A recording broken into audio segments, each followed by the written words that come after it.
அன்னை தமிழருக்கு முதல் வணக்கம். மாண்புமிகு தமிழ்நாடு முதலமைச்சர் தளபதி அவர்களுக்கு உயர் வணக்கம்.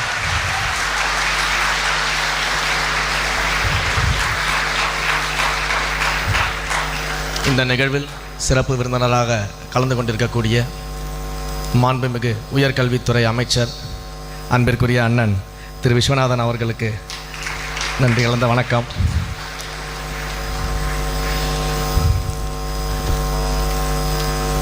இங்கே வந்திருக்கக்கூடிய சட்டமன்ற உறுப்பினர்கள், அனைத்து கழகத்தினுடைய முன்னோடிகள், மேடையில் வீற்றிருக்கக்கூடிய கல்லூரியின் முக்கியஸ்தர்கள் அனைவருக்கும் என்னுடைய நெஞ்சார்ந்த நன்றியை அழைப்பதற்காக தெரிவித்துக் கொள்கிறேன். தப்பாக நினச்சிக்குவேண்ணா, ரொம்ப நேரம் பேசணும்னா அதுக்கு மேலே அவங்க டல்லாகிடுவாங்க. அதனால் பெயர் சொல்லாமல் எல்லாருக்கும் அடித்து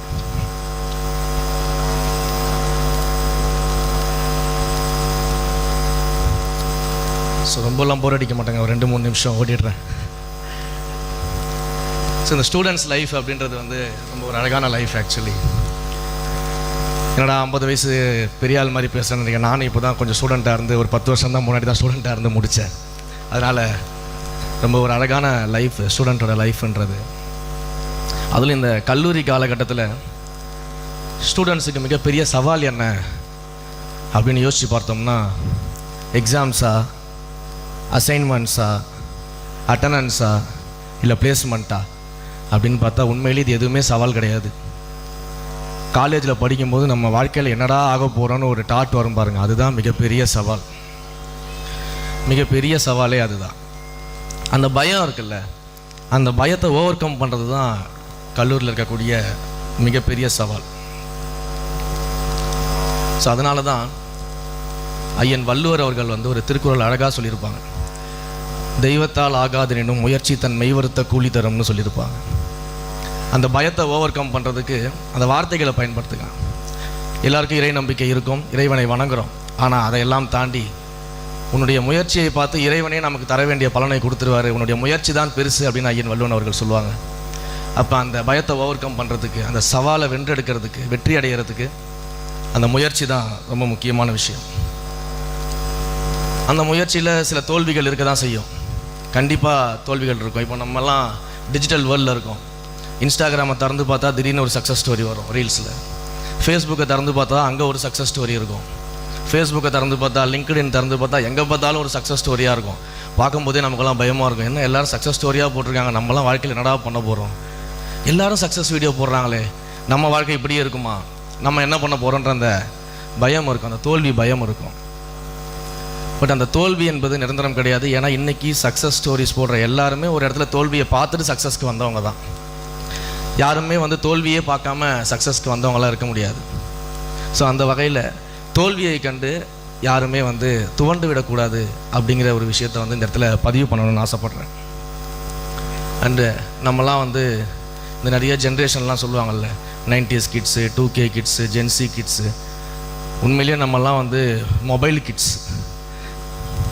மொபைல் ஃபோனில் தான் இன்றைக்கி உலகமே இருக்குது. உள்ளங்கையிலேயே உலகத்தை வச்சுருக்கிறோம், டெக்னாலஜி வச்சுருக்கிறோம்.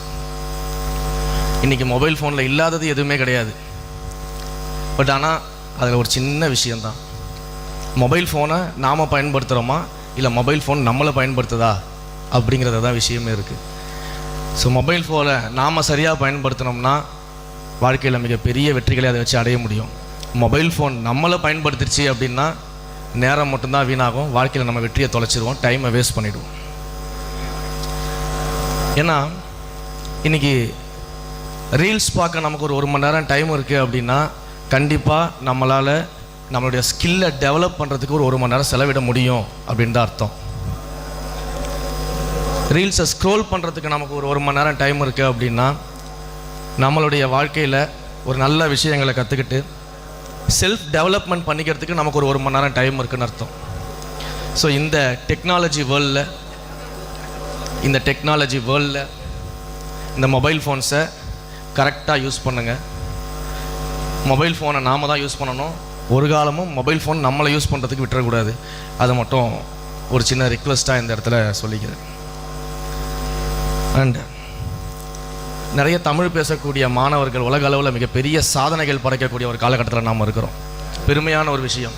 தமிழ்நாட்டிலிருந்து தமிழ் பேசக்கூடிய மாணவர்கள் உலக அளவில் எத்தனையோ பெரிய பெரிய சாதனைகள் படைத்து கொண்டிருக்கும்போது அன்னை தமிழிற்கு நாமெல்லாம் எவ்வளோ பெரிய பெருமையை சேர்த்துக்கிட்டு இருக்கோம் அப்படிங்கிறது நம்ம நெஞ்சுரம் கொண்டு சொல்லலாம். தமிழர்கள் உலகத்தின் எந்த எல்லையிலும் எங்கேயும் சாதிக்கும் திறன் படைத்தவர்கள் அப்படின்னு சொல்லலாம். அந்த அளவுக்கு ஒரு மாபெரும் வல்லமை படைத்தவர்களாக நம்முடைய தமிழர்கள் இன்றைக்கு இருந்து கொண்டிருக்கிறாங்க. இந்த டிகிரி இப்போ வாங்குகிறோம். இந்த டிகிரி அப்படின்றது உங்கள் லைஃபோட ஒரு என்ட்ரி கீ மாதிரி தான். ஸோ வாழ்க்கையில் அடுத்தடுத்து நீங்கள் என்ன சாதிக்க போகிறீங்க அப்படின்றதுக்கு ஒரு என்ட்ரி பாஸ் தான் இந்த டிகிரி. ஸோ இந்த டிகிரியை நீங்கள் அனைவரும் வாங்குறதுல உண்மையிலேயே நாங்கள் அனைவரும் பெருமகிழ்ச்சி அடைகிறோம். ஏன்னா டிகிரி வாங்குறது எவ்வளோ கஷ்டம்னு எனக்கும் தெரியும்.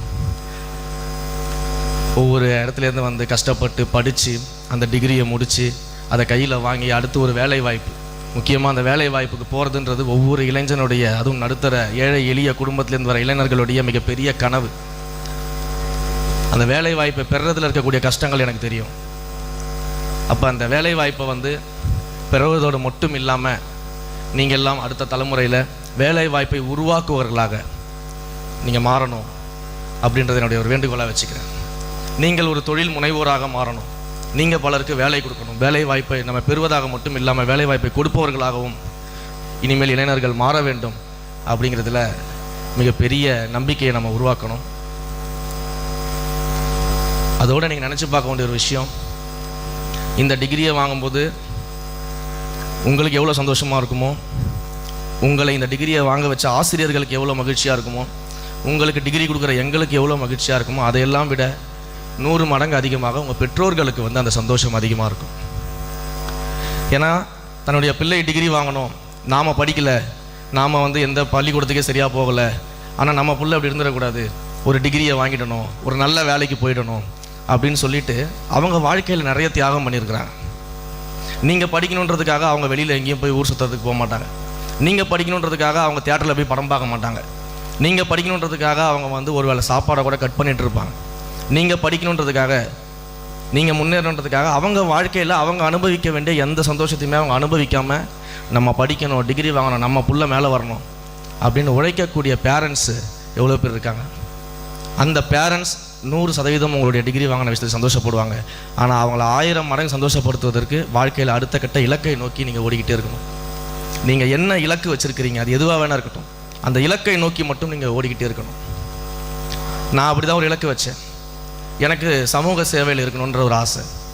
அப்போ அதற்கு அதிகாரத்தை நோக்கி வரணும். அதிகாரத்தை கையில் இருந்தால் தான் நம்ம பல விஷயங்களை செய்ய முடியும். வெறும் நம்ம சமூக சேவையாக 4 பேருக்கு உதவுறோம், நம்ம சம்பாதிச்ச காசில் உதவுறோன்றது ஒரு பக்கம். பட் அதிகாரம் இருந்தால் தான் நம்ம நினைக்கக்கூடிய மாற்றங்களை கொண்டு வர முடியும்னு சொல்லி அதிகாரத்தை நோக்கி என்னுடைய இலக்காக வச்சேன்.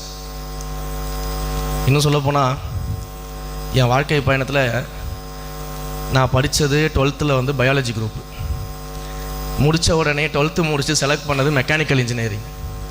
மெக்கானிக்கல் இன்ஜினியரிங் முடித்து நான் வேலை பார்த்தது ஃபுல்லாக ஹாஸ்பிட்டல் அட்மினிஸ்ட்ரேஷனில். ஆனால் இப்போ இருக்கிறது HRNC மினிஸ்டராக அரசியலில் இருக்கு.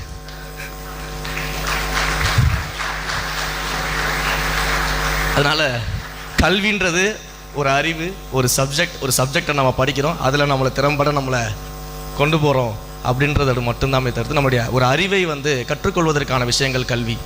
ஆனால் அந்த கல்வியை அடிப்படையாக வச்சுருந்து தான் நம்மளுடைய சிந்தனை துவங்குது.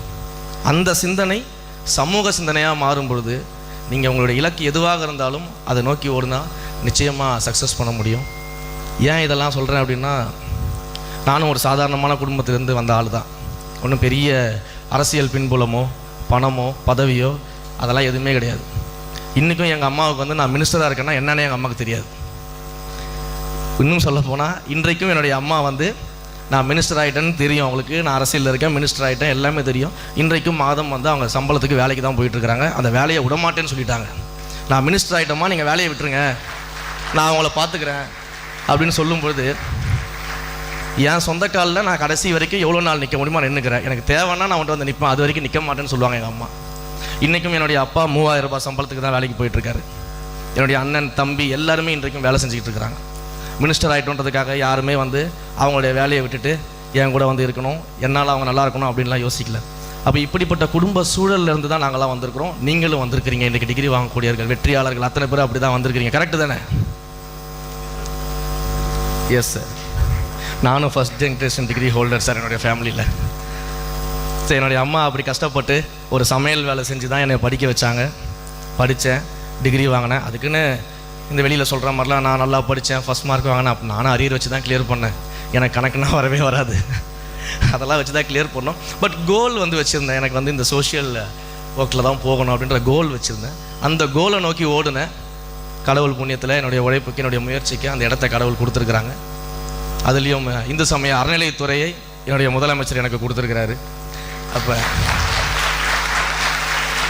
நேர்மையாக நியாயமாக நான் நினச்சது நடந்திருக்கு. அதற்கான சேவைகள் செய்யணுன்ற வாய்ப்புகள் கிடச்சிருக்கு. அதே மாதிரியான வாய்ப்பு நிச்சயமாக உங்கள் அனைவரின் வாசல்லையும் கதவை தட்டி நிற்கும் பொழுது அந்த வாய்ப்பை சரியாக பயன்படுத்தி கொண்டு தேசத்திற்காகவும் தமிழ் மண்ணிற்காகவும் நிச்சயமாக நீங்கள் உழைக்கணும். உங்களுடைய சமூக சிந்தனை வளரணும். உங்களுடைய பேரண்ட்ஸ், பெற்றோர்கள் உங்களை நினச்சி பெருமைப்படக்கூடிய அளவுக்கு நீங்கள் வாழ்க்கையில் உயர்ந்து வரணும். அது மட்டும்தான் நம்மளுடைய குறிக்கோளாக இருக்கணும். நல்லதே நினைப்போம், நல்லதே செய்வோம், நல்லதே நடக்கும். நன்றி, வணக்கம்.